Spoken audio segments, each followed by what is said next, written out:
Good morning, How's Coach. everyone doing? Doing great, Coach. How are you, sir? Awesome, awesome. Wonderful game last week. Alcorn came to play. I would have thought nothing less. Like I will reiterate, Coach McNair is second to none in my book. He's a wonderful human being, a great coach, and his team was ready to play. Great atmosphere. My God, that was an unbelievable atmosphere. I was excited just to drive in because I've heard so much about it. It was a tremendous journey, just going from here to there and seeing the fans and just seeing the people, just seeing the support from both schools was tremendous in the play. And that is like a bowl that was unbelievable. Great. It was a great game too. No one disappointed. Either team did not disappoint. Of course, we proved our record. Offense didn't play worth a darn. Defense are who they are. Continue to be first in total defense in FCS in passing and scoring, and third downs, first downs allowed, total sacks, unbelievable. Of course, Travis played a great game offensively and defensive. We got to figure out how we could get him the ball or more touches offensively, defensively, bounce back after giving up a couple balls as well. And I love that about him.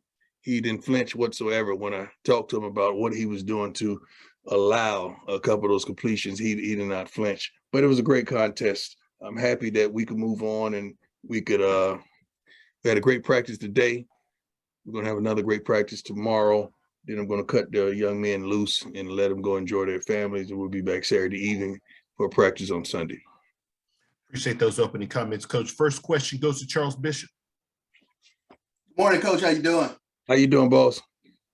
I want to ask a little bit. I know you preach dominate as one of the themes, and I want to ask a little bit about the offense. It's been a struggle over, despite the wins, it's been a struggle over the past couple of weeks. But just talk a little bit about trying to get the guys refocused and locked back in for the SWAC championship game. Well, you got to understand also we're missing our starting left tackle, so we kind of playing some games with the offensive line. But people are just a lot more prepared for us offensively. You got to understand it's not easy. I know it seems as though it's easy to go out there and win week in and week out and play to a high level week in and week out, but it's tremendously not that darn easy as it may seem. But offensively, we just got to get it going. I focused on 7 plays after I watched the tape that Sunday morning, and several plays here and there, cut here and there, better read by the backs. Receivers get open and fight a little more. Shedeur not taking just stupid sacks.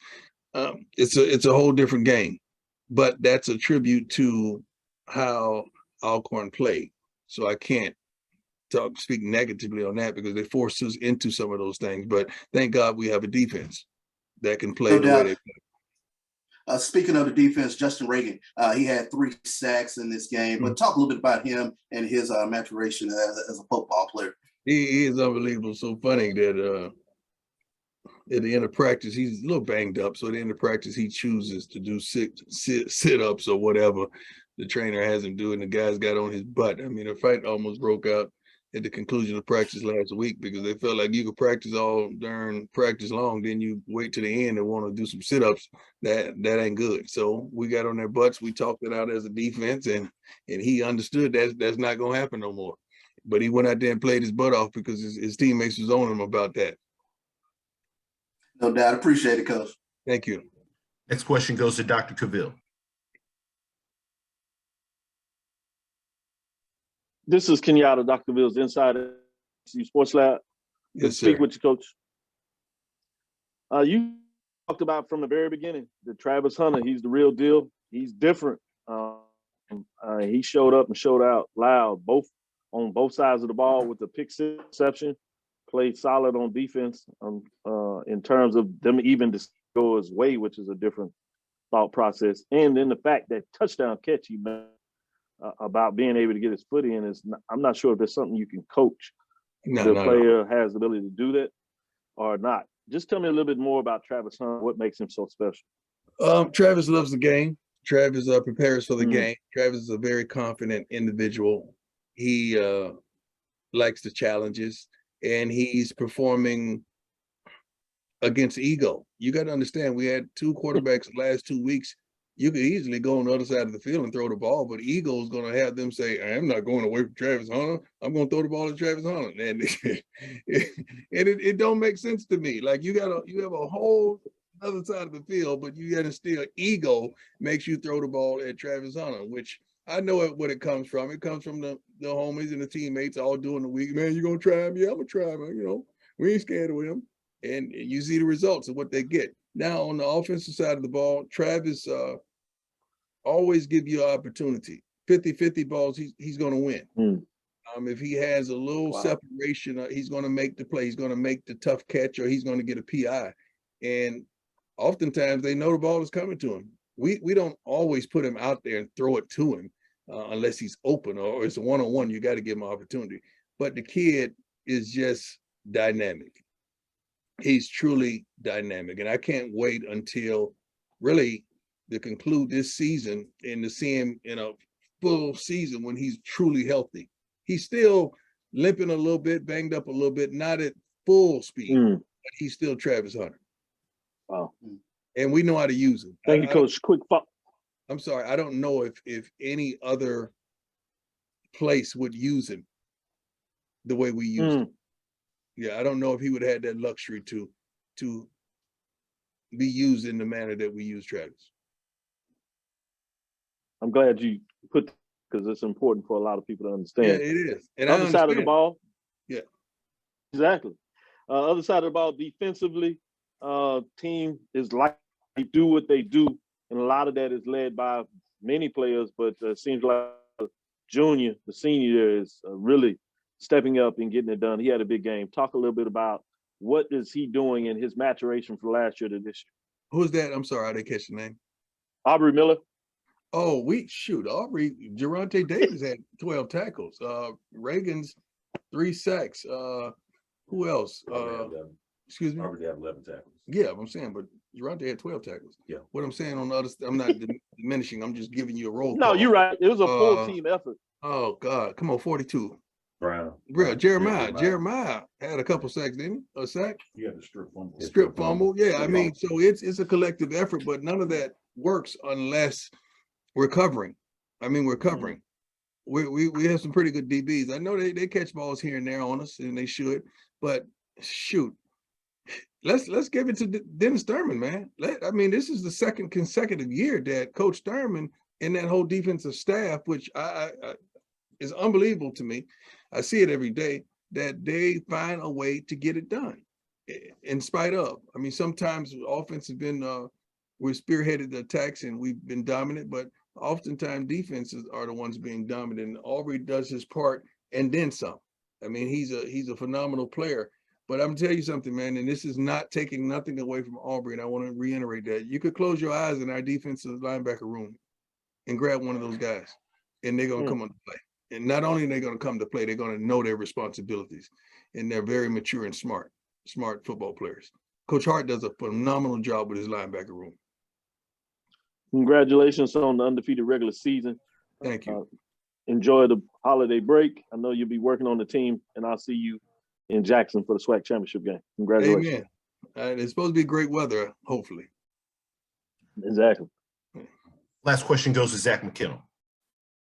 How you doing, Coach? You guys had the SWAC's leading rusher this weekend, held him to under 100 yards, held Alcorn to less than 2 yards per carry. Can you just talk about what you guys saw on film and what y'all did to shut down one of the top rushing attacks in the conference? Well, we want to force them to throw the football. We're going to put 7 to 8 in the box and force them to throw the football.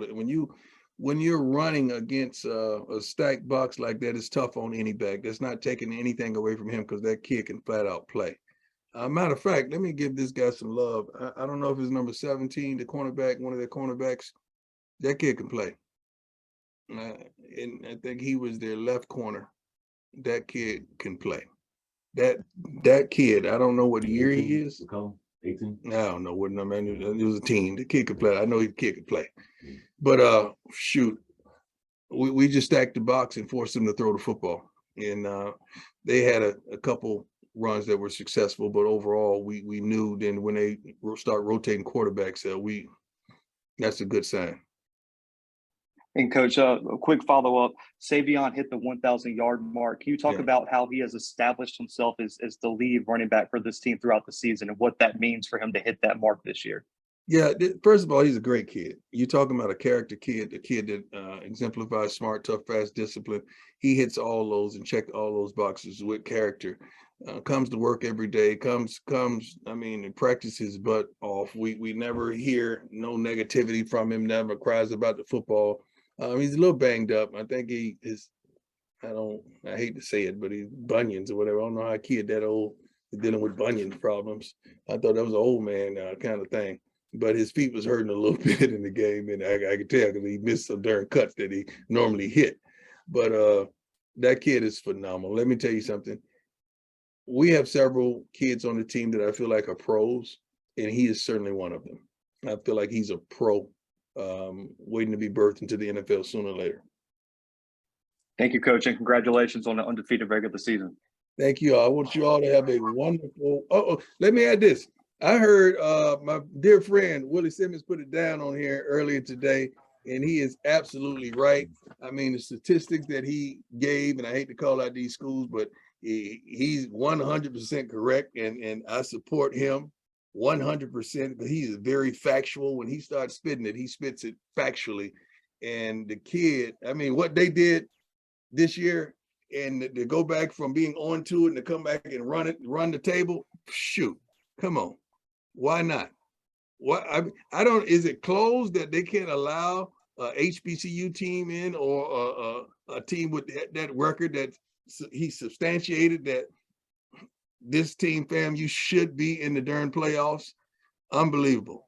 I don't know how that works. I don't know how this playoff system works. I know people keep asking us, why would we? And now you see why. I would rather go to the Celebration Bowl or have some other form or fashion of how this stuff is manufactured, how they select the teams. I don't know how FAMU could not be in the FCS playoffs. I have no idea, but I know Coach Simmons put it down, and I support him 100%.